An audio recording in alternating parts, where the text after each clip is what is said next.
السلام علیکم سامعین، اس وقت ہم نشے کے خلاف ایک پروگرام پیش کر رہے ہیں۔ یہ نشہ مخالف مہم جمعیت علماء یوتھ کلب کی طرف سے ضلع باغپت کے گاؤں ٹانڈا میں چلائی گئی ہے۔ ظاہر سی بات ہے، نشے نے سماج کو کھوکھلا کر کے رکھ رکھا ہے، اور نشہ وہ چیز ہے کہ جس سماج میں نشہ آ جاتا ہے اس میں قتل، زنا اور بے حیائی خود بخود آ جاتی ہیں۔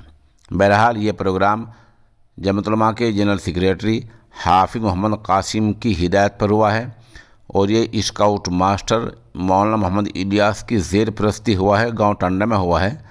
اس موقع پر مولانا فرقان نے بتایا کہ اس طرح کی ریلیاں پورے ضلع باغپت میں نکالی جائیں گی۔ بہرحال نشہ مخالف مہم کے طور سے اس طرح کے پروگرام نیک فعال ہیں، اور اس طرح کے پروگرام جگہ جگہ کرنے کی ضرورت ہے، کیونکہ ہماری نوجوان نسل کو نشے نے بیکار کر کے رکھ دیا ہے۔